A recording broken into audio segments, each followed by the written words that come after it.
ना, लाल सलाम, जय भीम.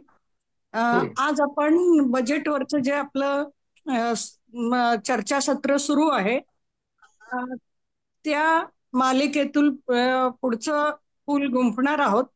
आणि ते आहे शेतमजुरांचा दृष्टिकोन. या बजेटमध्ये शेतमजुरांना काय मिळालेलं आहे, सरकारने शेतमजुरांसाठी काही दिलेलं आहे का दिलेलं नाही. शेतमजूर हा असा वर्ग आहे जो ग्रामीण भागातला सर्वात तळातला आणि सर्वहारा वर्ग असं ज्याला आपण म्हणू शकतो असा वर्ग आहे.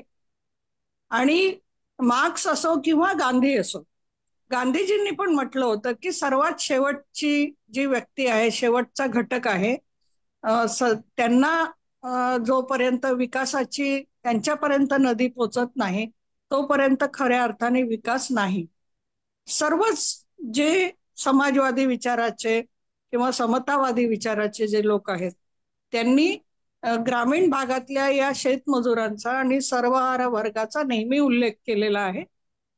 परंतु या सरकारला त्याची जाणीव आहे की नाही, सरकारने या बजेटमध्ये त्यांना काही दिलंय की नाही, हे आपण जाणून घेणार आहोत.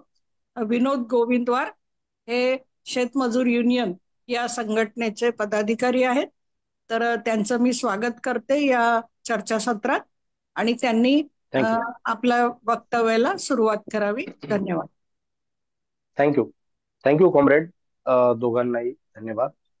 अ, या ठिकाणी मागच्या 2-3 लाईव्ह मध्ये आपण comrade doctor DL Karad, comrade doctor Ajit Navale आणि त्याचबरोबर कॉम्रेड अजित अभ्यंकर यांची अत्यंत अभ्यासपूर्ण अशी मांडणी या बजेटच्या संदर्भाने आपण ऐकलेली आहे सर्वांनी.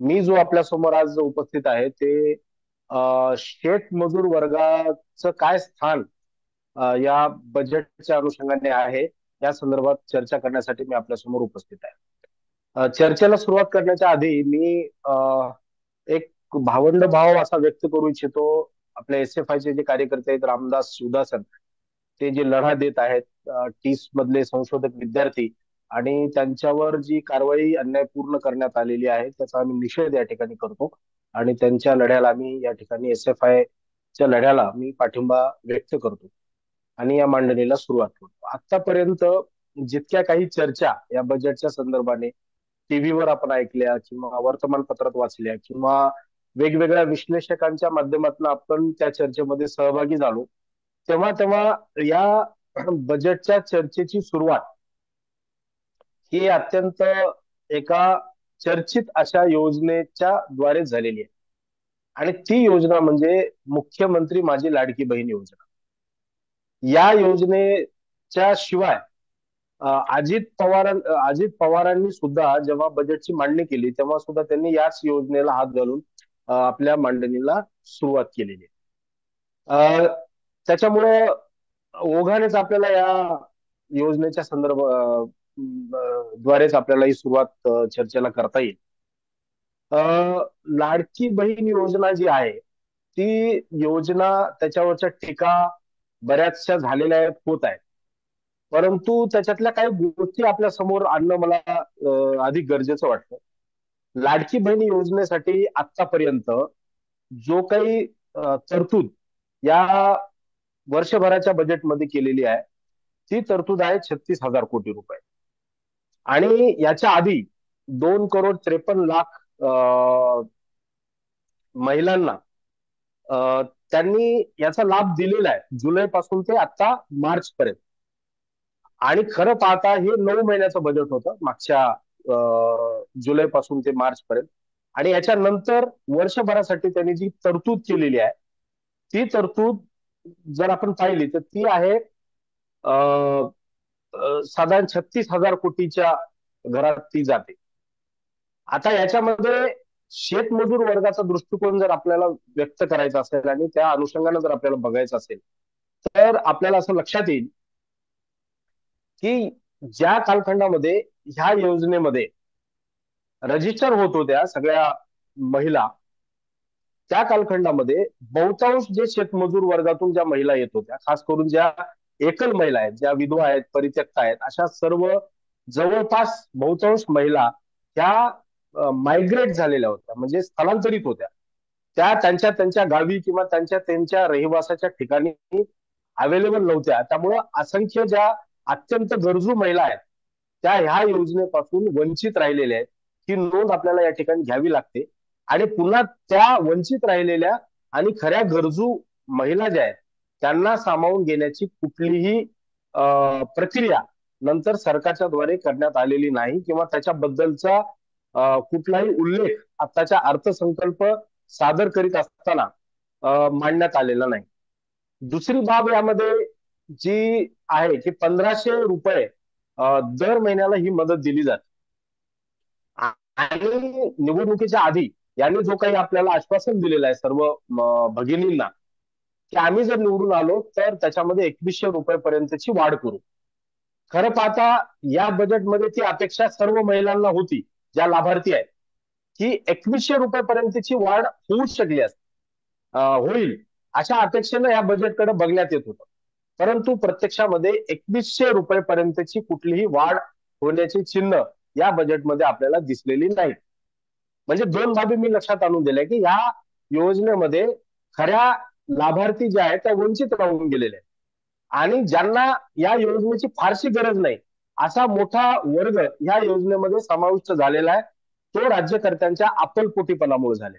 म्हणजे सगळ्याच्या सगळ्या महिलांच्या मतदानावर डोळा ठेवून जास्तीत जास्त महिला आपल्या कार्यकर्त्यांच्या द्वारे त्यांनी या ठिकाणी रजिस्टर करून घेतलेले आहेत, आणि त्याच्यामुळं खऱ्या लाभार्थी ह्या वंचित राहून गेलेल्या आहेत. त्याच्यामध्ये आता एक गमतीशीर चर्चा सुद्धा सगळीकडे सुरू झालेली आहे, वेगवेगळ्या वर्तमानपत्रातही आपल्याला वाचायला मिळते.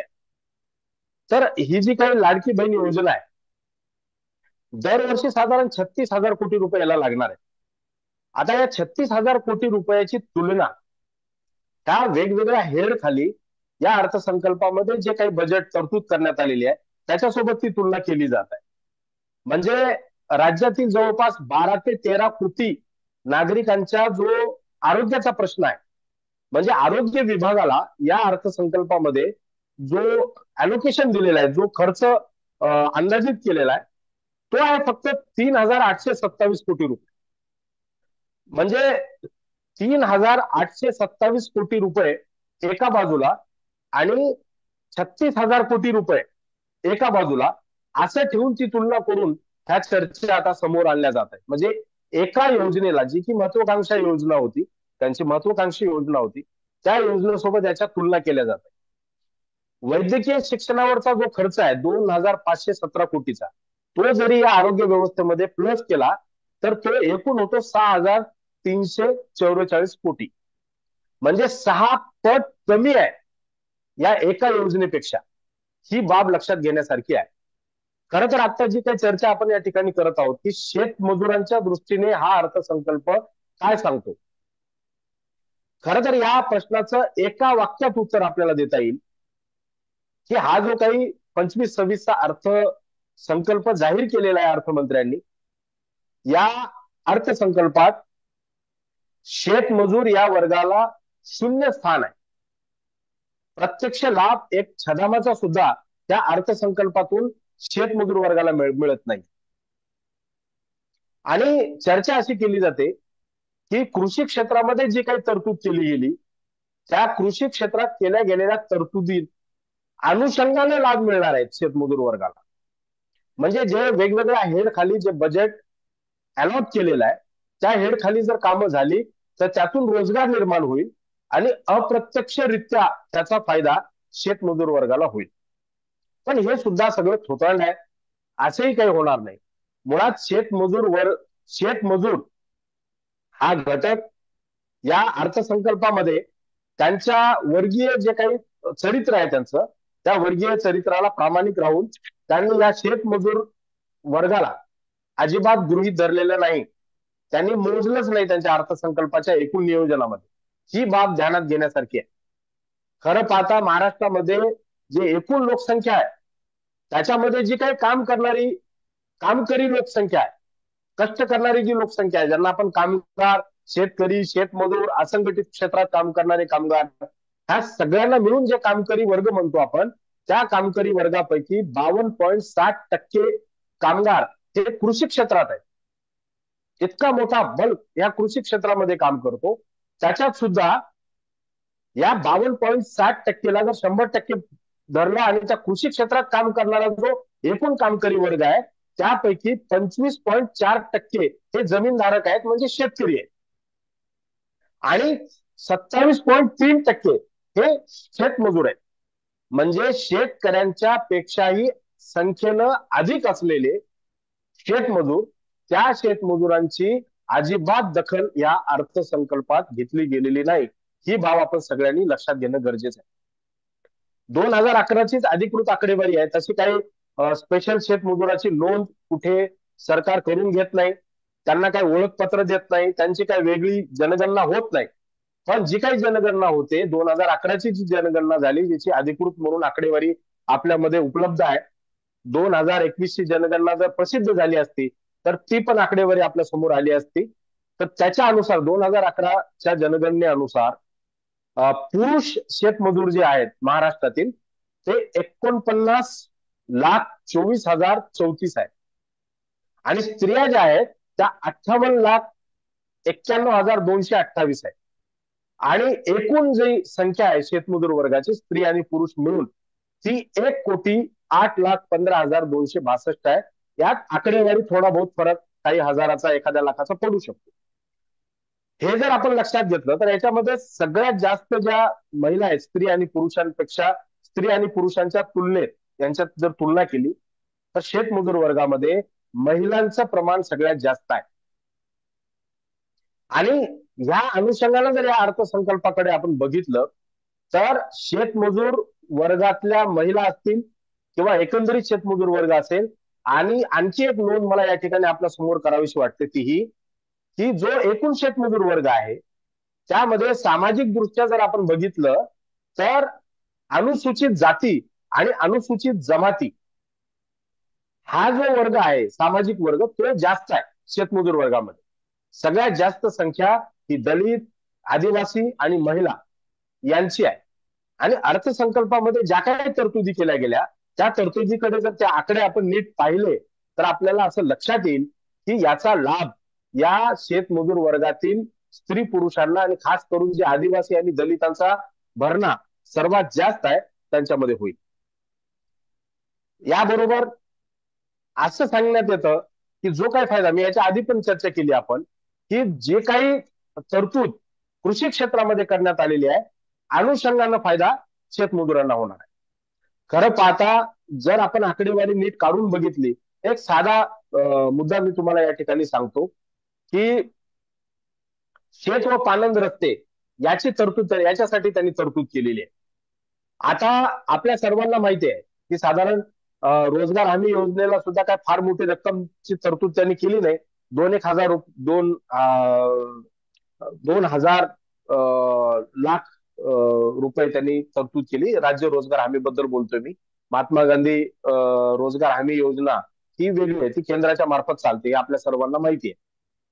परंतु पाणंद रस्ते मोठ्या प्रमाणात या रोजगार हमी योजनेत केले जातात. आता असं सांगण्यात येतं की या पाणंद रस्त्याच्या द्वारे रोजगाराची निर्मिती होते आणि रोजगार हमी योजनेच्या द्वारे पाणंद रस्त्यावर ग्रामीण भागातील मजुरांना, भूमिहीन मजुरांना काम मिळेल त्यांच्या हातात. पण ह्या निव्वळ गप्पा आहेत. आपल्या सर्वांना माहिती आहे जे रोजगार मंत्री आहेत त्यांच्या खासगी कार्यालयामध्ये एक वेगळं कॅबिन चालतं, तिकडे 15%, 16% रक्कम भरून हे सगळे गुत्तेदार त्या पाणंद रस्त्याचं काम टक्केवारी देऊन मंजूर करून आणतात आणि प्रत्यक्षामध्ये खोटे मजूर दाखवले जातात. त्यांच्या संपर्कातले मजूर जे मोठे शेतकरी आहेत गावातले किंवा वेगवेगळ्या बोगस मजूर त्याच्यामध्ये दाखवले जातात, पेपर वर्क केलं जातं आणि त्यांच्या नावावरची रक्कम ही त्या मजुरांना न देता स्वतः उचलून घेतात हे सगळे गुत्तेदार आणि ट्रॅक्टर आणि जेसीबी लावून हे सगळे कामं करून घेतात. म्हणजे हे जे काही सांगण्यात येतं की रोजगार हमी योजनेमधून जे पाणंद रस्ते वगैरे किंवा इतर रस्ते त्याचं जे काही प्रमाण आहे ते सुद्धा 20% अकुशल आणि 80% कुशल असं ते बजेट आहे. 20% मधलं सुद्धा जी काही रक्कम शेतमजुरांच्या हक्काची आहे किंवा मजुरांच्या हक्काची आहे ती सुद्धा त्यांना भेटत नाही. तर त्याच्यामुळं ही बाब सुद्धा ती काही तेवढीशी खरी नाही आहे. हे मला आपल्याला या ठिकाणी सांगावं. वेगवेगळ्या प्रकल्प जे झालेले आहेत त्या प्रकल्पाच्या पुनर्वसनात प्रकल्पामधील प्रकल्प बाधितांच्या पुनर्वसनाची चर्चा सुद्धा केली गेली आणि त्याच्यासाठी काही रक्कम त्याच्यामध्ये अंदाजित केलेली आहे या ह्याच्यामध्ये. आणि काही अपूर्ण राहिलेली कामं आहेत त्याच्यात, सिंचनाची अपूर्ण कामं आहेत किंवा नवीन सिंचनाचे प्रकल्प सुरू करायचे आहेत वगैरे. आता त्याच्यामध्ये असं आहे की जिथं कुठं हे प्रकल्प झालेले आहेत हे प्रकल्प बाधित केवळ शेतकरी नाहीत, म्हणजे ज्यांच्याकडे प्रायव्हेट प्रॉपर्टी आहे, काहीशी जमीन आहे, थोडीशी कुठं घर आहे, असे जे प्रकल्प बाधित आहेत आणि जे जमीन धारक आहेत आणि घराचे मालक आहेत त्यांना कॉम्पेन्सेशन भेटतं. परंतु जिथं कुठे हे प्रकल्प राबवले जातात त्या ठिकाणी जे भूमिहीन मजूर असतात त्या भूमिहीन मजुरांना कुठलंही कॉम्पेन्सेशन दिलं जात नाही. म्हणजे ज्या काही तरतुदी या सगळ्या अर्थसंकल्पात आणि एकूणच आर्थिक नियोजनात केल्या जातात त्यांच्या नियोजनामध्ये हा ग्रामीण भागामध्ये शेतकऱ्यांपेक्षाही संख्येनं मोठा असलेल्या शेतमजुरांचा अजिबात विचार केला जात नाही. त्यांना अक्षरशः देशोधडीला लावलं जातं. हे जे काही सगळे प्रकल्प चालतात त्या प्रकल्पामुळे अनेक असंख्य जे शेतमजूर कुटुंब आहेत ते उद्ध्वस्त होतात, खास करून भूमिहीन कुटुंब, आणि देशोदेशी जिकडं काम मिळू शकतं अशा ठिकाणी ते कामाच्या शोधामध्ये भटकतात. ही गोष्ट मला तुम्हाला या ठिकाणी सांगायची आहे.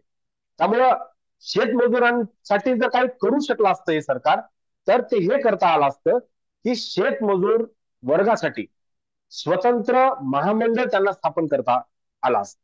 याची मागणी शेतमजूर वर्गासाठी लढणाऱ्या विविध संघटना ज्या आहेत, ज्या युनियन्स आहेत, खास करून मार्क्सवादी कम्युनिस्ट पक्ष आणि त्यांच्या संघटना ह्या वारंवार मागणी त्यांनी उचलून धरलेली आहे की शेतमजूर वर्गाची ओळख ही वेगळी आहे, त्यांचं चरित्र वेगळं आहे, त्यांचे प्रश्न अत्यंत वेगळे आहेत आणि म्हणून ते सगळ्यात जास्त पिचलेला वर्ग आहे, सामाजिक दृष्ट्या सुद्धा सगळ्यात जास्त वंचित घटकातील हा वर्ग आहे आणि त्यामुळे त्यांच्या उत्थानासाठी त्यांच्या त्यांना काही आर्थिक सवलती आपल्याला देता आल्या पाहिजे, त्यांच्या मुलाभावांना शिष्यवृत्तीची व्यवस्था किंवा शिक्षणाची व्यवस्था आपल्याला करता आली पाहिजे आणि त्यांचं जे काही दैनंदिन जीवन आहे ते सुकर व्हावं यासाठी काही योजना आपल्याला लॉन्च करता आल्या असत्या आणि त्या योजना लॉन्च करण्यासाठी शेतमजूर वर्गासाठी स्वतंत्र महामंडळ स्थापन करता आलं असतं. परंतु या वर्षीच्या अर्थसंकल्पामध्ये तसा कुठलाही उल्लेख करण्यात आलेला नाही आणि म्हणून खर तर या शेतमजूर वर्गाची खूप बेसिक मागणी आहे, ती मागणी, त्या मागणीला इथे कुठेही स्थान मिळत असलेलं आपल्याला पाहायला मिळत नाही. त्याच्यानंतर ऊस तोडणीला जाणारा खूप मोठा हा वर्ग आहे. आपल्याला सर्वांना माहिती आहे की शेतीमधले कामाचे जे दिवस आहेत ते खूप कमी झालेले आहेत. आता शेती क्षेत्रामध्ये सुद्धा जे काही तरतूद रकमांची, वेगवेगळ्या रकमांची केलेली आहे त्याच्यामध्ये तुम्ही जर नीट तपशीलवारपणे बघितलं, आणखी बरेच दिवस लागतील त्याच्यातले जे तपशीलवार आकडेवारी आहे तिची जुळवाजुळव करून एका निष्कर्षाला येण्यासाठी काही दिवस लागतीलच आपल्याला. मला असं म्हणायचं की त्या ठिकाणी वेगवेगळ्या हेड खाली जो पैसा त्यांनी अलॉट केलेला आहे शेती क्षेत्रात सुद्धा, तुम्ही जर त्याचा नीट अभ्यास केलो आपण सगळ्यांनी तर हे आपल्याला लक्षात येईल की यांत्रिकीकरणासाठी बराच वाव त्यांनी दिलेला आहे. म्हणजे या अर्थसंकल्पात नसला तरी अनुषंगाने जी काही धोरणं शेतीच्या संदर्भाने राज्य सरकारने घेतलेली आहे, केंद्र सरकारने घेतलेली आहे, त्या अनुषंगानं शेतीचं कंपनीकरण मोठ्या प्रमाणात होत आहे. त्याचबरोबर शेतीमध्ये मोठ्या प्रमाणात भांडवल ओतलं जात आहे आणि यांत्रिकीकरण मोठ्या प्रमाणात केलं जात आहे आणि ह्या यांत्रिकीकरणामुळं शेतीमधल्या रोजगाराचे जे दिवस आहेत ते कमी झालेले, शेतीतल्या कामाचे दिवस कमी झालेले आणि जे काही शेतीमध्ये काम उरलेलं आहे त्या कामाचा जो मोबदला आहे, जी मजुरी आहे, ती मजुरी बहुतांश शेतमजुरांना, विशेषतः तरुण शेतमजूर स्त्री आणि पुरुषांना ते परवडत नाही. तेवढ्या मजुरीमध्ये त्यांची गुजराण होत नाही. त्यामुळे मोठ्या प्रमाणामध्ये ते स्थलांतर करीत आहेत, शेतीमधून ते बाहेर पडत आहेत.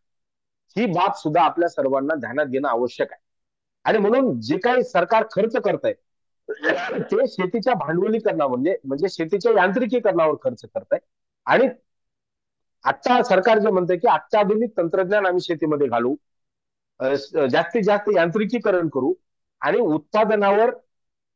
उत्पादन वाढावं आणि उत्पादनावरचा खर्च कमी व्हावा याच्यासाठी आम्ही काही तरतुदी करतोय, ही जी काही भाषा राज्यकर्ते वर्ग करतायत याच्यातली एक बाब आपल्याला ध्यानात घेणं गरजेचं आहे. ती बाब म्हणजे जेव्हा अशा प्रकारे यांत्रिकीकरण वाढतं आणि शेतमजुरांचं त्या ठिकाणी उच्चाटन होतं, तर ते लोक तिथून रोजगाराच्या शोधात स्थलांतरित होतात. मुद्दा असा आहे की शेतीमध्ये जेवढं भांडवल जास्त येतं तेवढा बेदखल होतो शेतमजूर. मग त्या शेतमजुराला आवश्यक असलेली जे काही मजुरी आहे, खरं तर त्याचं ते नुकसान आहे. त्या मजुरीच्या नुकसानाची भरपाई करणारी काही योजना या सरकारकडे आहे का? पर्यायी गावातच राहून त्यांना रोजगार देण्याची काही योजना या सरकारकडे आहे का? खरं पाहता महाराष्ट्र राज्यानं संपूर्ण देशाला रोजगार हमी योजना दिलेली आहे. राज्य रोजगार हमी योजना तर आहेच, पण जे काही नरेगा देशभर लागू झालेला आहे त्याचा खूप मोठं श्रेय महाराष्ट्र राज्याला जातं. परंतु आपण बघतोय की रोजगार हमी योजनेमध्ये सुद्धा केंद्राच्या असो किंवा राज्य रोजगार हमी योजना तर जवळपास निष्क्रिय आहे, ती काही राबवलीच जात नाही. तर या योजनेच्या अंतर्गत खरं पाहता रोजगार देता आलं असतं, परंतु मी आता सांगितल्याप्रमाणे गुत्तेदार मोठ्या प्रमाणात या क्षेत्रामध्ये घुसलेले आहेत. निवडणुकांमध्ये सत्ताधारी पक्षांसाठी ज्या ज्या कोण्या कार्यकर्त्यांनी कामं केलेली आहेत, गुत्तेदारांनी कामं केलेली आहेत, त्या गुत्तेदारांना पोचण्याचं काम त्या रोजगार हमीच्या योजनेच्या फंडातून केल्या जात आहे. हे आपल्याला लक्षात घेण्यासारखी बाब आहे. म्हणजे जेव्हा मजूर काम मागतात तेव्हा त्यांना काम दिलं जात नाही, पण तोच फंड जेसीबीनं काम करण्यासाठीच्या ज्या वेगवेगळ्या योजना आहेत त्याच्यावरती खर्च केला जातो. ही बाब आपण सगळ्यांनी लक्षात घेणं गरजेचं आहे. ग्रामीण भागामध्ये जे क नगरपालिका आहे त्या क नगरपालिकेच्या अंतर्गत राज्य रोजगार हमी योजना आणि नरेगा यांनी मिळून क नगरपालिका अंतर्गत जे मजूर राहतात त्यांनी जर कामाची मागणी केली तर त्यांना काम दिलं पाहिजे. परंतु त्याच्यासाठी गरजेचं आहे की जे काही शेड्यूल राज्य सरकारनं ठरवून दिलेलं आहे 15 ऑगस्ट पासून पुढे तरतूद करणे, कामाचा आराखडा तयार करणे, त्याची मंजुरी राज्य सरकार देणे, तर क नगरपालिकेच्या अंतर्गत निम शहरांमध्ये तालुक्याच्या ठिकाणी ज्या अविकसित तालुके आहेत अशा तालुक्याच्या ठिकाणी रोजगार हमी योजनेच्या अंतर्गत काम देण्यासाठी किती मागणी आलेली आहे, किती रकमेची मागणी नगरपालिकांच्या माध्यमातून खालून आलेली आहे, ती किती मंजूर केली याच्याबद्दलचा कुठलाही उल्लेख या अर्थसंकल्पामध्ये नाही. याचा सरळ सरळ अर्थ आहे की येणाऱ्या वर्षभरामध्ये राज्य रोजगार हमी योजनेच्या अंतर्गत क नगरपालिकेतील मजुरांना कुठलंही काम मिळणार नाही. त्यामुळं आपण या ज्या काही बाबी बघत आहोत त्या बाबी ध्यानात घेण्यासारख्या. आता राज्य सरकारनं हे पण या अर्थसंकल्पाच्या संदर्भाने सांगायला पाहिजे होतं की खरं पाहता भूमी शेतमजूर वर्गाचे दोन अत्यंत महत्वाचे प्रश्न आहेत. एक म्हणजे मोठ्या प्रमाणात बेघर असणे किंवा पडकी घरं असणे, अशाची संख्या सर्वात जास्त आहे. घरकुल योजना जी काही राबवली जात आहे त्या घरकुल योजनेमध्ये सर्व जे भूमिहीन शेतमजूर आहेत तेवढ्या पैशामध्ये ते घर बांधू शकत नाहीत. कुठलीही बँक त्यांना दारात उभं करत नाही लोन द्यायला, कारण कोणत्याच बँकेमध्ये भूमिहीन शेतमजुरांचं पत नाही. गहाणखत ठेवायला, त्यांना गहाण ठेवायला ना घर आहे ना शेत आहे. अशा परिस्थितीमध्ये खरं पाहता भूमिहीन शेतमजुरांसाठी एक स्वतंत्र घरकुल योजना सरकारनं आणणं अत्यंत गरजेचं आहे.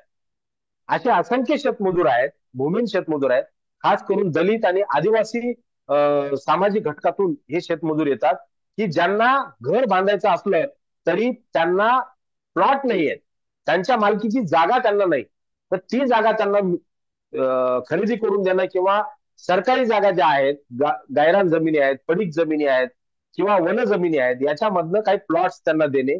बहुसंख्य असे मजूर आहेत जे ऑलरेडी सरकारच्या जागांवर अतिक्रमण करून राहतात, वर्षानुवर्षे पिढ्यानपिढ्या ते राहतात. आम्ही अनेक म्हणजे वडार समाज असेल, कैकाडी समाज असेल, दलित, आदिवासी, भटक्या जाती जमाती यांच्यामधल्या असे अनेक समूह जे आहेत हे लोक ऑलरेडी सरकारी जागांवरती आपल्या झोपड्या टाकून राहतात. ते जे लोक राहतात त्यांच्या जागा त्यांच्या नावे करून देणं, जे काही झोपड्या आहेत त्या नियमानुकूल करणे आणि त्या ठिकाणी त्यांना पक्की घरं बांधून देणे, याच्यासाठी स्वतंत्र योजना राज्य सरकारनं आणणं अत्यंत आवश्यक आहे. कारण जे 1,20,000 आणि वेगवेगळ्या हेड खाली जे तुम्ही देता 1,40,000 रक्कम, तेवढ्या रकमेमध्ये त्यांचं बांधकाम अजिबात त्याच्यात होत नाही. म्हणून केरळ राज्यामध्ये जे मॉडेल केरळ राज्य आपल्या समोर ठेवतं घरकुलाच्या संदर्भामध्ये, केंद्र शासनाची काही रक्कम आणि मोठी रक्कम स्वतः केरळ सरकारची, केरळ सरकार स्वतः लाभार्थ्यांना 6 ते 7 लाख रुपये खर्च करून एक चांगल्या दर्जाचं घर बांधून देतं परसबागेसह. ही योजना महाराष्ट्रासारख्या स्वतःला अत्यंत प्रगत म्हणणाऱ्या आणि उद्यमशील अशा राज्यामध्ये का राबवली जाऊ शकत नाही? परंतु राज्यकर्ता वर्ग जो आहे त्याचं जे चरित्र आहे ते भांडवलदार धार्जिन आणि जमीनदार धार्जिन असल्यामुळं ते हे करत नाही. त्याच्या पाठीमागे दुसरी एक बाब आहे, विशेषतः जो त्यांचा रोजगाराचा प्रश्न आहे, शेतमजुरांचा आणि राहण्याचा प्रश्न आहे. गाव खेड्यामध्ये रोजगार हमी योजना प्रभावीपणे राबवून स्थलांतर रोखता येतं, गावातच हाताला काम देता येतं, पण ते जाणीवपूर्वक दिल्या जात नाही. त्याच्या पाठीमागची आणखी एक कहाणी अशी आहे की शहरी भागामध्ये किंवा सिंचन क्षेत्रामध्ये, कोरडवाहू क्षेत्रामधले जे मजूर आहेत ते सिंचन क्षेत्राकडे स्थलांतरित होतात आणि शेती क्षेत्रामध्ये काम कमी उरल्यामुळं ते वेगवेगळ्या क्षेत्रामध्ये स्थलांतरित होतात. असं जे काही वेगवेगळी क्षेत्र आहेत, जसं की बांधकाम क्षेत्र आहे मोठ्या प्रमाणामध्ये, आणि शहरामध्ये वेगवेगळ्या क्षेत्रात स्वस्तातल्या मजुरांची आवश्यकता असते. कोरडवाहू क्षेत्रामधल्या लोकांना जर गावातल्याच गावात काम मिळालं तर ते आपलं गाव सोडणार नाहीत आणि ते सिंचन क्षेत्राकडे स्थलांतरित होणार नाहीत. याचा दुसरा अर्थ असा होतो की सिंचन क्षेत्रासाठी आवश्यक असलेला जो स्वस्तातला मजूर आहे तो त्यांना उपलब्ध होत नाही. म्हणजे आज सरकारमध्ये बसलेले जे लोक आहेत त्यांचं जर सामाजिक चरित्र, वर्गीय चरित्र आपण बघितलं तर ते आपल्याला लक्षात येतं की ते जमीनदार वर्ग, श्रीमंत शेतकऱ्यांचे प्रतिनिधी, जमीनदारांचे प्रतिनिधी आणि भांडवलदारांचे प्रतिनिधी आहेत. आणि भांडवलदारांना देखील इंडस्ट्रीयल सेक्टरमध्ये तिथे बेरोजगार कामगारांची फौज पाहिजे, तर ते आहे त्या मजुरांना, आहे त्या कामगारांना जास्तीत जास्त तास ते काम घेऊन कमी पैशामध्ये जास्त तासाचं काम ते घेऊ शकतात.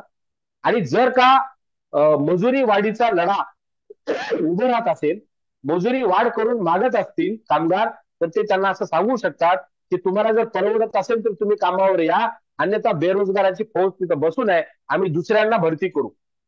ही सिच्युएशन त्यांना तिथं पाहिजे. त्याच्यामुळं सिंचन क्षेत्र असेल, मोठे शेतकरी असतील, श्रीमंत शेतकरी, जमीनदार असतील किंवा जे भांडवलदार आहेत, जे कंपन्या आणि कारखाने चालवतात, त्यांना सुद्धा स्वस्तातला मजूर त्यांना पाहिजे. म्हणून सुद्धा गाव खेड्यामध्ये रोजगार हमी योजना ही प्रॉपर राबवली जात नाही आणि शेतमजुरांना तिथं काम मिळेल असं पाहिलं जात नाही. ही एक बाब आपल्या सर्वांनी लक्षात घेणं अत्यंत आवश्यक आहे. मला आता आपण ही जी चर्चा करतोय त्याच्यामध्ये हे दिसून येत आहे की शेतमजुरांसाठी स्पेशल अशी कुठलीही तरतूद या अर्थसंकल्पामध्ये नाहीये. परंतु अप्रत्यक्ष फायदा कुठे होऊ शकतो शेतमजुरांना? खास करून त्यांचा जो सगळ्यात जास्त खर्च आहे तो आरोग्यावर होत असतो आणि शिक्षणावर होत असतो. म्हणून राज्य सरकारनं आरोग्य विभागाला काय दिलेलं आहे याच्यावरून सुद्धा शेतमजुरांना काही एक रिलीफ मिळण्याची शक्यता त्याच्यामध्ये आहे. आता मी एक आकडेवारी याच्या पूर्वी ठेवली, पुन्हा एकदा ठेवतो की आरोग्य विभागाची एकूण जी मागणी होती ती होती 11,728 कोटी रुपयांची, आणि त्याला मिळाले किती प्रत्यक्षात? या अर्थसंकल्पामध्ये तरतूद किती झाली? केवळ 3,827 कोटी रुपये. आता एवढ्या पैशामध्ये त्यांनी करायचं काय, हा मोठा प्रश्न आपल्या समोर उभा राहतो. 2024-25 ला 3,712 कोटी देण्यात आले होते आणि त्याच्यामध्ये केवळ 115 कोटीची वाढ झाली. आता याच्यामध्ये त्यांना काय करायचंय? या एवढ्या रकमेमध्ये महात्मा फुले योजना चालवायची आहे. बाळासाहेब ठाकरे आपला दवाखाना नावाचं जे काही योजना सुरू केली आणि त्या अंतर्गत त्यांनी दवाखाने सुरू केले. म्हणजे 428 दवाखाने त्यांनी बांधले आणि 272 अजून बांधायचे आहेत. नुसते बांधले त्यांनी, आता कन्स्ट्रक्शन केलेलं आहे, पुन्हा ते चालवायचे, त्याच्यासाठी त्यांना पैसे लागणार आहेत. आणि या सगळ्याचं इस्टिमेट घेऊन आरोग्य विभागातल्या तज्ज्ञ लोकांनी आणि आरोग्य विभागाबद्दल ज्यांना तळमळ आहे, काळजी आहे, अशा आरोग्य विभागातल्या लोकांनी सरकारकडे ही मागणी केली होती. मागणी खूप मोठी होती, 11,728 कोटीची, आणि त्यांनी दिली किती? 3,827 कोटी. आता हा जो आहे तो अप्रत्यक्षरित्या हल्ला आहे. तो हल्ला कुणावर आहे? तो शेतमजूर वर्गावरच आहे. कारण सरकारी दवाखान्यामध्ये कोण जातो? शेतमजूर वर्गच जातो ना. जो मध्यम वर्ग आहे तो कसा बसा काही विमा काढत असेल, आरोग्य विमा काढत असतील किंवा काही प्रमाणामध्ये त्यांच्याकडे पैसे असू शकतात आणि ते खासगी दवाखान्यात जाऊन आपला इलाज करू शकतात, उपचार करू शकतात. परंतु शेतमजूर वर्ग जो आहे त्यांना जर काही मोठा रोग झाला किंवा आजार पण आलं त्यांच्या वाट्याला, तर त्यांना सरकारी दवाखान्याशिवाय पर्याय नाही. खरं तर खूप महत्वाकांक्षी प्रोजेक्ट जाहीर झाले होते. आरोग्य विभागानं पण त्यांची चर्चा घडून आणली होती. 2 नवीन कॅन्सरचे हॉस्पिटल महाराष्ट्रामध्ये उभे राहणार होते. आता ते कसं उभे राहणार आहेत? कारण याच्यातले जे 70 ते 75% रक्कम आहे ती सर्वच्या सर्व रक्कम ही या वेगवेगळ्या योजनेच्या अंतर्गत जाणार आहे. महात्मा फुले योजना असेल वगैरे वगैरे ह्या सगळ्या बाबींमध्ये काय म्हणजे काय प्रोजेक्ट होते? 3 ठिकाणी संदर्भीय रुग्णालय उभारण्याचे आश्वासन आणि चर्चा याच्या अगोदर झाली होती. शहर आरोग्य संचालनालय बळकटीकरण योजना आणण्याच्या बाता मारल्या गेल्या. त्याचबरोबर प्रधानमंत्री ग्लोबल मेडिसिटी निर्माण करणे, म्हणजे अशी एक मेडिसिटी निर्माण करणं साधारण 250 एकर जागेमध्ये मुंबईच्या आसपास कुठेतरी, की तिथे सगळ्या प्रकारच्या सुविधा उपलब्ध केल्या जातात. आता जर रक्कमच एवढी कमी तरतूद केलेली असेल तर गोरगरीब कष्टकऱ्यांना लाभ मिळेल अशा पद्धतीच्या ह्या जे काही हॉस्पिटल उभारणीचा जे संकल्प होता, या संकल्पाची प्रतिपूर्ती कशी होणार आहे? प्रादेशिक मनोरुग्णालय या महाराष्ट्रामध्ये उभं राहणार होतं, ते सुद्धा आता धुळीस मिळालेलं आहे. हे सगळे संकल्प जे आहेत, हे सगळे संकल्प हे बोलाचाच भात आणि बोलाचीच कडी अशा स्वरूपामध्ये हे राहणार आहेत. ही जी काही आरोग्यावरची तरतूद आहे याच्यामध्ये 11,728 कोटी रुपये एवढी मोठी रक्कम फक्त आणि फक्त महात्मा फुले योजनेसाठी लागणार आहे. म्हणजे त्याच्यात आयुष्यमान भारत योजना सुद्धा आहे. याच्यावर एवढं इस्टिमेटेड खर्च आहे 11,728 कोटी आणि दिलं किती? 3,827 कोटी. म्हणजे आरोग्य विभागासोबत ही जी थट्टा मांडलेली आहे यांनी, ही थट्टा का मांडली? एक तर यांना या गोरगरीब कष्टकरी लोकांबद्दल कुठली आस्था नाही. दुसरी बाब म्हणजे आरोग्याचं जे क्षेत्र आहे हे क्षेत्र नफेखोरीसाठी यांना मोकळं सोडायचं आहे, कॉर्पोरेट जगासाठी. आणि त्यांनी ते केलेलं आहे. या क्षेत्रामध्ये मोठे मोठे जे उद्योजक आहेत ते उतरले आणि त्यांनी आरोग्याचं क्षेत्र हे नफेखोरीसाठी काबीज केलेलं आहे. हीच बाब शिक्षणावर सुद्धा आहे. शिक्षणावरचा खर्च काय आहे? शालेय शिक्षणाचा आता काय विषयच राहिला नाही. म्हणजे मराठी शाळा ज्या आहेत किंवा सरकारी शाळा ज्या आहेत त्या बंद पडत आहेत मोठ्या प्रमाणामध्ये आणि त्यांना जे अनुदान दिलं जायचं ते अनुदान सुद्धा आता त्यांनी कमी करून टाकलेलं आहे. आणि त्यामुळे ही बाब सुद्धा आपण लक्षात घेण्यासारखी आहे की आरोग्यावरचा जो खर्च त्यांनी कमी केला, शिक्षणावरचा जो खर्च त्यांनी खूप कमी केला, त्याचा जो दुष्परिणाम आहे तो दुष्परिणाम थेट शेतमजूर वर्गावर होणार आहे. त्यामुळे अप्रत्यक्षरित्या या अर्थसंकल्पाचा अप्रत्यक्ष फायदा शेतमजुरांना होईल ही चर्चा तर बोगस आहेच आहे. उलट पक्षी या अर्थसंकल्पाचा अप्रत्यक्ष नुकसान या शेतमजूर वर्गाला होतो हे आपण सगळ्यांनी लक्षात घ्यायला पाहिजे. खरं तर यावेळी विकास दराची खूप चर्चा झाली आणि सगळ्यात जास्त जो विकास दर आहे तो कृषी क्षेत्राचा नोंदवला गेला. म्हणजे 8.60% हा विकास दर राहिलेला आहे, ज्या तुलनेमध्ये साधारण औद्योगिक जो आहे औद्योगिक क्षेत्राचा जो विकास दर आहे तो 4.9% आणि सेवा क्षेत्राचा विकास दर हा 7.8% आहे. याचा परिणाम काय झाला? त्याचा परिणाम झाला एकूणच बेरोजगारीवर झाला. त्याचा फटका शेवटी इकडे पण बसणारच आहे.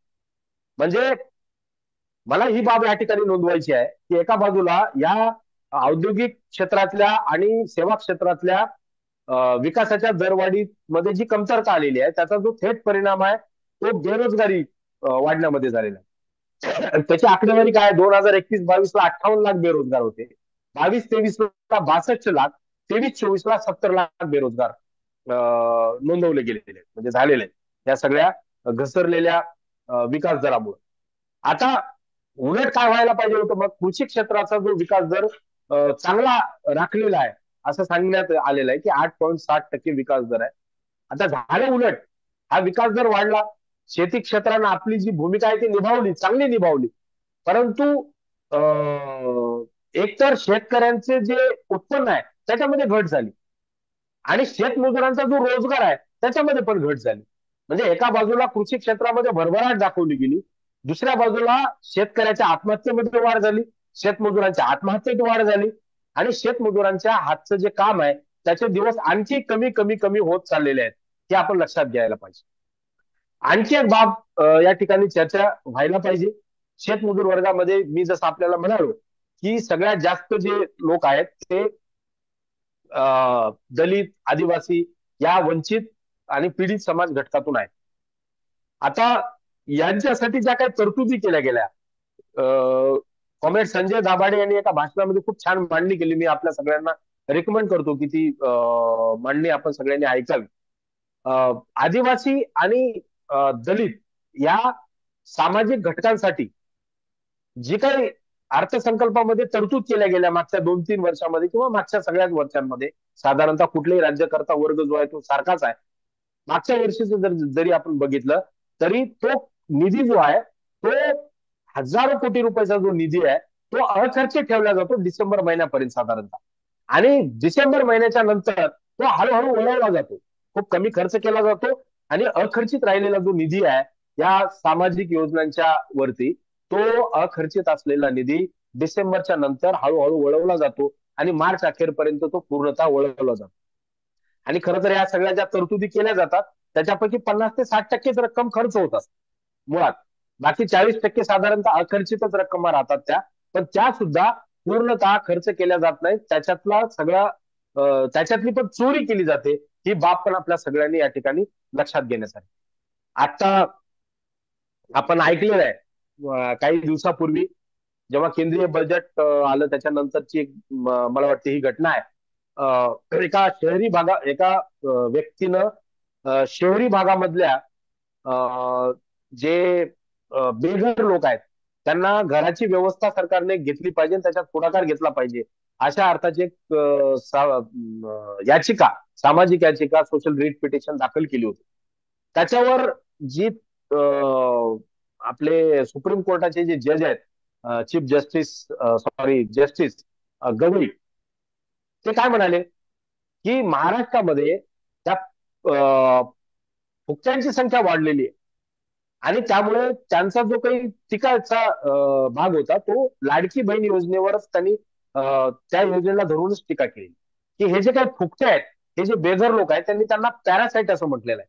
हे पॅरासाइट लोक आहेत, हे परोपजीवी लोक आहेत, आणि ह्या सगळ्या आहेत खाऊ लोकांमुळे त्याचा ताण पडत आहे राष्ट्रीय कोशावर, आणि म्हणून या सगळ्या ज्या योजना आहेत त्या बंद झाल्या पाहिजेत अशा आशयाची टिप्पणी त्यांनी त्या सुनावणीच्या दरम्यान केलेली आहे. ही बाब लक्षात घेण्यासारखी आहे की एवढ्या उच्च पदस्थ असलेला जो एक सुप्रीम कोर्टाचे जज आहेत त्यांची मानसिकता जी आहे ती अशा स्वरूपाने काम करते. त्यांनी पुढे त्याची पुष्टी अशी जोडली की जर फुकटाचं रेशन मिळत असेल तर मग शेतकऱ्यांना शेतीमध्ये काम करायला मजूर कशी मिळणार असा प्रश्न त्यांनी उपस्थित केला. मुळात हे जे काही डायरेक्ट ट्रान्झॅक्शन करत आहेत पक्षाचं काही पैशाचं काही रक्कम जी दिली जात आहे, तर ती जी रक्कम दिली जात आहे ती याच्यासाठी दिली जात नाही की घरी बसून खात आहेत लोक आणि किंवा त्यांनी घरी बसून खाल्लं पाहिजे किंवा रेशन फुकट मिळालं किंवा फ्रीचं रेशन मिळालं म्हणजे तेवढं रेशन खात बसतील घरात लोक, दुसऱ्या कुठल्याही गरजा नाहीत असं काही नसतं. ही बाब या लोकांच्या ध्यानात येत नाही. खरं तर हे अशी रक्कम का दिली जाते किंवा असं फ्रीमध्ये रेशन का दिलं जातं, तर ही जी काही भांडवली व्यवस्था आहे ही व्यवस्था सर्व लोकांना पुरेसा रोजगार देऊ शकत नाही, त्याच्यामध्ये ते फेल गेलेलं असतं आणि त्याच्यामुळे त्यांना या काही योजना कराव्याच लागतात तुम्हाला. आणि ह्या ज्या काही कल्याणकारी योजना आहेत ह्या कल्याणकारी योजना ह्या त्यांच्या हक्काच्या आहेत, त्या फ्रीबीज नाही आहेत, त्या खिरापत नाही आहे, ती तो त्यांचा अधिकार आहे. कारण जी काही मूलभूत गरजा आहेत त्या मूलभूत गरजा भागवण्यासाठी जो पैसा त्यांच्या हातात यायला पाहिजे तो पैसा रोजगारातूनच येणार आहे, आणि सरकार रोजगार जर देत नसेल तर त्यांना किमान जिवंत राहू इतकं तरी व्यवस्था सरकारला करावीच लागते. आणि तेवढं तरी ते टॅक्सच्या अप्रत्यक्ष कराच्या माध्यमातून हे लोक देतातच. आणि जे लोक असं म्हणतात की रोजगार हमी योजनेमध्ये गावात काम भेटतं, फ्रीमध्ये रेशन भेटतं आणि त्याच्यामुळं मजूर माजलेले आहेत, असं जे काही भाषा केली जाते ही भाषा उच्चवर्गीय आणि उच्चवर्णीय मानसिकतेचं प्रदर्शन करते. म्हणजे जे भूमिहीन शेतमजूर आहेत किंवा जे कामगार आहेत, हे कामगार म्हणजे जनावर आहेत असं त्यांना वाटतं. म्हणजे जसं जनावरांची गरज फक्त खाणे, शरीरात एनर्जी तयार करणे आणि त्या एनर्जीचा उपयोग करून शारीरिक कष्ट करणे आणि परिश्रम करून व्यवस्था चालवणे एवढंच त्यांचं काम आहे, अशी यांची समज आहे. रेशन दुकानामध्ये सुद्धा काय रेशन मिळतं? 5 किलो धान्य एका महिन्यासाठी एका व्यक्तीला 5 किलो धान्य दिलं जातं. ते पण कुटुंबातील सर्वांना 5 किलो दिलं जात नाही. त्याच्यातही मर्यादा घातली जाते. 15 किलो 20 किलोच्या तर वर जातच नाही पूर्ण कुटुंबाला धान्य. हे आपण नीट समजून घेतलं पाहिजे. केवळ धान्य खाऊन जगायला हे काही जनावरं नाहीत. त्यांना सुद्धा सन्मानाच्या जीवनाची आवश्यकता आहे, त्यांची ती मागणी असते. परंतु हा जो दृष्टिकोन आहे, हा दृष्टिकोन मालक वर्गाचा दृष्टिकोन आहे. म्हणजे हा मालक वर्गाचा दृष्टिकोन घेऊन न्याय व्यवस्थेच्या सर्वोच्च ठिकाणी लोक बसलेले आहेत. राज्य विधिमंडळामध्ये लोक बसलेले आहेत, संसदेमध्ये लोक बसलेले आहेत, पत्रकारितेच्या क्षेत्रामध्ये हेच लोक आहेत आणि भांडवली राजवटीच्या या सरंजामी राजवटीसाठी काम करणारे जे बुद्धिजीवी आहेत, हे सर्व लोक असा भांडवली विचार, मालकधारजीना विचार घेऊन वावरत आहेत आणि त्याच्या माध्यमातून ही टीका टिप्पणी अशा पद्धतीने केली जाते.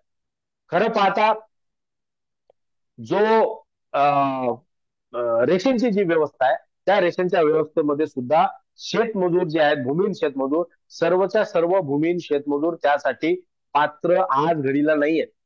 त्याच्यातला खूप मोठा वर्ग असा आहे की जो स्थलांतरित असल्यामुळं गावात जाऊन ई पॉस मशीनला आपला अंगठा लावू शकत नाही आणि त्यामुळे त्यांचं धान्य तिथं जनरेट होत नाही. त्यांचं जे काही रेशन त्यांना मिळायला पाहिजे ते जनरेट होत. त्याचबरोबर असंख्य लोक असे आहेत भूमिहीन शेतमजूर वर्गामध्ये की ज्यांचा अंगठा तिथे येत नाही आणि केवायसी जे व्हायला पाहिजे ते होत नाही, व्हेरिफिकेशन त्यांचं होत नाही.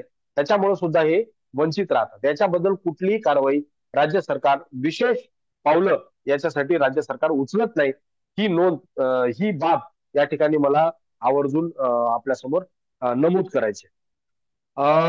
शेतमजूर वर्गासाठी या अर्थसंकल्पामध्ये जसं सगळं शून्य आहे, तसं एकूणच राज्य सरकारचा जो काही बिहेव आहे, राज्य सरकारचे जे काही शेतमजूर वर्गाकडे बघण्याचा जो दृष्टिकोन आहे, तो सुद्धा प्रचंड कोचा अशा स्वरूपाचा आहे. खऱ्या अर्थानं शेतमजूर वर्गाचे जे प्रश्न आहेत ते जमिनीच्या संदर्भातले प्रश्न आहेत, घराच्या संदर्भातले प्रश्न आहेत. गायरान जमिनीवर ज्यांचे अतिक्रमण आहे, वर्षानुवर्ष पिढ्यानपिढ्या जे घर बांधून राहत आहेत गायरान जमिनीवर आणि गायरान जमिनी कसत आहेत, पिढ्याने पिढ्या कसत आहेत, त्यांना आता त्या जमिनीवरून बेदखल करण्यासाठी कारवाई राज्य सरकारने सुरू केलेली आहे. आज ह्या अर्थसंकल्पामध्ये आपण जर नीट बघितलं तर कृषी विभागामध्ये सौर ऊर्जा जी आहे तिला इनिशिएट करण्यासाठी, सौर ऊर्जेला जास्त लोकांपर्यंत पोहोचवण्यासाठी म्हणून आणि त्या माध्यमातून गुत्तेदारांना त्यांना पोहोचायचं आहे, हे सुद्धा तेवढंच आपल्या सगळ्यांनी ध्यानात घेणं गरजेचं आहे. कृषी क्षेत्रामध्ये जे काही गायरान जमिनी आहेत, ज्या जमिनीवर या गोरगरीब कष्टकऱ्यांचे आणि दलितांचे, आदिवासींचे अतिक्रमण आहेत, त्या सर्व जमिनी त्यांना आता खाली करायच्या आहेत, रिकाम्या करायच्या आहेत आणि त्या जागी सौर प्रकल्प त्यांना लावायचे. आणि इथे खऱ्या अर्थानं राज्य सरकारचं हे कर्तव्य होतं की ज्या जमिनी पिढ्याने पिढ्या कसतायत ते त्यांच्या नावानं करणे. वन जमिनी सुद्धा त्यांच्या, जे आदिवासी वन जमिनीवर पिढ्याने पिढ्या राहत आहेत त्या जमिनी त्यांच्या नावावर करणे, या प्रक्रियेसाठी विशेष तरतूद करणे, त्याचा उल्लेख करणे आणि भूमिहीन असलेल्या ह्या शेतमजूर वर्गाच्या हाती उत्पादनाचं छोटं मोठं साधन देऊन त्यांना कृषी क्षेत्रामधल्या विकासामध्ये सहभाग करून घेणं, हे खऱ्या अर्थानं राज्य सरकारचं काम आहे. पण हे राज्य सरकारनं केलं नाही. उलट आता ही मोठ्या प्रमाणात भीती व्यक्त केली जात आहे की ज्यांची घरं झालेली आहेत त्यांच्या घरावर बुलडोजर चालवण्यात येतील मोठ्या प्रमाणात, हे आपण समजून घेतलं पाहिजे. म्हणून मार्क्सवादी कम्युनिस्ट पक्षाची भूमिका ही आहे आणि मार्क्सवादी कम्युनिस्ट पक्षाच्या ज्या काही शेतकरी शेतमजूर संघटना आहेत त्यांनी नाशिक पासून मुंबईपर्यंत ज्या वेळोवेळी जे लॉंग मार्च काढलेले आहे त्या लॉंग मार्च मधली प्रमुख मागणी त्यांची ती ही आहे की ज्या शेतावर पिढ्यानपिढ्या ते राबत आहेत, कष्टत आहेत, ती सगळी शेतं, ती जमिनी त्या भूमिहीन शेतमजुरांच्या नावे करा. पण राज्य सरकार त्याच्याबद्दल एक अवाक्षर सुद्धा बोलायला तयार नाही आणि त्या प्रक्रियेच्या संदर्भाने कुठलीही नोंद या अर्थसंकल्पामध्ये होत नाही किंवा बोलल्या जात नाही. म्हणून ही एक बाब मला आपल्या सगळ्यांच्या समोर लक्षात आणून द्यायची. सामाजिक विभागाकडून एक योजना राबवली जाते, ती म्हणजे दादासाहेब गायकवाड कर्मवीर दादासाहेब गायकवाड यांच्या नावाने ती योजना राबवली जाते आणि जे दलित आहेत, अनुसूचित जाती आणि नवबौद्ध आहेत आणि जे दारिद्र्य रेषेखाली आहेत अशांना 4 एकर जमीन आणि बागायत असेल तर 2 एकर जमीन अशी ती दिली जाते. परंतु त्याची भानगड अशी आहे की त्याच्यासाठीची जी सगळी रक्कम आहे, पूर्ण रक्कम, ती राज्य सरकारनं द्यायला पाहिजे. पण त्याची कुठलीही तरतूद याच्यामध्ये नाही. असं फक्त सांगितलं जातं की 100% निधी जो आहे तो राज्य सरकार देणार आहे. परंतु जे खरेदी करायची आहे त्या योजनेखाली जमीन, ती जमीन पहिल्यांदा लँड बँकेमध्ये आली पाहिजे. जमिनीची बँक गावांमध्ये खोलली गेली पाहिजे. त्याच्यामध्ये सरकारला जमीन विकण्याची तयारी या कारणासाठी कोणाची तरी पाहिजे गावामध्ये आणि सरकारकडे जर ती जमीन असेल आणि मग तो लाभार्थी जर ती जमीन घेणार असेल तर मग तो सरकारी भावाने, रेडी रेकनरच्या भावाने ती खरेदी केली गेली पाहिजे. आता बाजारभाव जो आहे कोरडवाहू क्षेत्रामध्ये तो 10 ते 15 लाखापर्यंतचा बाजारभाव आहे एकरी आणि 4 लाखामध्ये 4.5 लाखामध्ये जर सरकार ती जमीन खरेदी करत असेल आणि ती या भूमिहीन शेतमजुरांना आम्ही विकत देऊ असं म्हणत असेल, म्हणजे ती रक्कम आम्ही देऊ असं म्हणत असेल तर ते शक्य नाही. आणि 50%चं लोन करण्याची सुद्धा सुचवलं जातं शेतमजुरांना. 50% लोन बँका कुठल्या आधारे देतील भूमिहीन शेतमजुरांना? तर त्यामुळे सरकारच्या ह्या काही ज्या योजना आहेत त्या फसव्या योजना आहेत आणि ह्या आर्थिक जे अर्थसंकल्प मांडलेला आहे त्या अर्थसंकल्पामध्ये राज्य सरकारनं कर्मवीर दादासाहेब गायकवाड योजनेच्या अंतर्गत त्या जमिनी बाजार भावाने विकत घेतल्या पाहिजे आणि स्वतः राज्य सरकारनं त्या जमिनी विकत घेऊन त्यांना दिल्या पाहिजे जे भूमिहीन शेतमजूर आहेत त्यांना. एक तर दुसरी अडचण याच्यामधली अशी आहे की गावखेड्यामध्ये दलितांना सवर्ण लोक आपली जमीन विकत नाहीत किंवा आपल्या शेजारी जमीन घेऊ देत नाहीत किंवा आपल्या शेजारी एखाद्या अनुसूचित जमातीतला व्यक्ती येत असेल, अनुसूचित जातीतला व्यक्ती येत असेल तर ते त्यांना खपत नाही. त्यामुळे याच्यामध्ये राज्य सरकारचा हस्तक्षेप फार महत्वाचा आहे आणि ही बाब आपण सर्वांनी लक्षात घ्यावी. आणि म्हणून मार्क्सवादी कम्युनिस्ट पक्षाची याबाबतची जी काही भूमिका आहे ती भूमिका अशी आहे की जमिनीच्या पुनर्वाटपाच्या वेगवेगळ्या कंगोऱ्या आहेत त्या प्रश्नाला. तसं जर काही योजना राबवल्या जाणार असेल तर त्याची ठोस तरतूद त्या अर्थसंकल्पात करून एवढी रक्कम आम्ही या योजनेसाठी खर्च करणार आहोत आणि स्वतः राज्य सरकार पुढाकार घेऊन बाजारभावानुसार आम्ही ही जमीन त्या दलित भूमिहीनांना आम्ही घेऊन देऊ असं ठोसपणे सांगायला पाहिजे. तसं काही या ठिकाणी घडताना आपल्याला दिसत नाही. त्यामुळं ही जे काही आपण चर्चा करतो आहोत, मी आपल्या बोलण्याच्या शेवटच्या टप्प्यामध्ये मी पुन्हा एकदा ही बाब आपल्या सर्वांच्या लक्षात आणून देऊ इच्छितो की शेतमजूर हा जो वर्ग आहे शेवटी त्याची एक छोटीशी व्याख्या पण मला आपल्या समोर सांगावी लागेल की आपण शेतमजूर कुणाला समजायचं. एक तर शेतमजूर तो आहे जो ज्याच्याकडे इंचभरही जमीन नाही, तो पूर्णतः भूमिहीन आहे आणि हा इतर जमीनदाराच्या कडे वर्षभरासाठी राहतो, म्हणजे सालगडी म्हणून पण राहण्याची पद्धत अजूनही आहे. तर हे जे सालगडी आहेत त्यांना आपण शेतमजूर समजतो. त्याचबरोबर अजिबात जमीन नसलेले भूमिहीन आहेत पण दररोज वेगवेगळ्या ठिकाणी कामाला जाणारे, वेगवेगळ्या शेतावर कामाला जाणारे जे आहेत ते पण शेतमजूर आहेत. आणि जे अत्यंत कमी शेती आहे, खूपच कमी, त्याच्यावर त्यांचं काहीही होत नाही, त्याच्यामुळे पूर्ण मजुरीवरच ते अवलंबून आहेत, असे पण शेतमजूर आहेत. आणि ज्यांच्याकडे थोडी बहुत शेती आहे ते अत्यल्प भूधारक आहेत परंतु तेवढ्यावर त्यांचं भागत नाही, म्हणून स्वतःच्या शेतीवर काम करून उरलेला वेळ इतरांच्या शेतीवर किंवा इतर क्षेत्रामध्ये काम करून आपली उपजीविका भागवतात, यांना आपण शेतमजूर समजतो. आणि हे सर्व शेतमजूर जे आहेत हे संख्येनं लोकसंख्येच्या प्रमाणामध्ये कामकरी वर्गामध्ये सर्वाधिक आहेत, सर्वात जास्त आहेत. मतदार म्हणून सुद्धा हे सर्वात जास्त आहेत, ही बाब फक्त यामुळं दृष्टीआड केली जाते की शेतमजूर वर्ग जो आहे तो मोठ्या प्रमाणामध्ये विस्कळीत आहे, तो प्रचंड असंघटित आहे आणि तो संघटित होऊन गर्दी करत नाही, रस्त्यावर येत नाही, लढे त्याचे असे दृश्य स्वरूपात नसतात आणि त्यामुळे त्यांची दखल कदाचित घेतली जात नाही. मार्क्सवादी कम्युनिस्ट पक्ष हा एकमेव पक्ष आहे आणि काही डावे पक्ष आहेत की जे शेतमजूर वर्गाचा आवाज उठवतात. शेतमजूर वर्गाच्या ज्या मागण्या आहेत, शेतमजूर वर्गाचे जे प्रश्न आहेत, ते मागण्या, ते प्रश्न घेऊन मोठ्या तडफेने ते लढतात. बाकी इतर कुठल्याही, म्हणजे आपण सत्ताधारी जेवढे काही पक्ष याच्या पूर्वी झालेले आहेत आणि आता आहेत, त्या कोणत्याही सत्ताधारी पक्षामध्ये शेतमजूर वर्गाचं विंग आपल्याला बघायला मिळत नाही, शेतमजूर वर्गाची कुठली आघाडी आपल्याला बघायला मिळत नाही. आणि म्हणून इतका मोठा लोकसंख्येच्या मध्ये असलेला हा शेतमजूर वर्ग पूर्णतः या अर्थसंकल्पामध्ये दुर्लक्षित झालेला आहे. आपण त्याच्या अनुषंगाने जर काही चर्चा अर्थसंकल्पाच्या आकडेवारीसह करायला बघितलं तर त्याची संधी सुद्धा आपल्याला भेटत नाही. इतका अनुल्लेख या अर्थसंकल्पामध्ये शेतमजुरांचा आहे. तर हा जो काही शेतमजुरांचा लढा आहे, हा शेतमजूर जरी व्हाईसलेस असला तरी खऱ्या अर्थानं मार्क्सवादी कम्युनिस्ट पार्टी ही या शेतमजूर वर्गाचा व्हॉइस आहे, आवाज आहे. आणि शेतमजुरांना जमीन मिळाली पाहिजे, जो जमीन सरकारी है वो जमीन हमारी है, ही हाक घेऊन, ही घोषणा घेऊन शेतमजूर वर्गाला मार्क्सवादी कम्युनिस्ट पक्ष संघटित करीत आहे.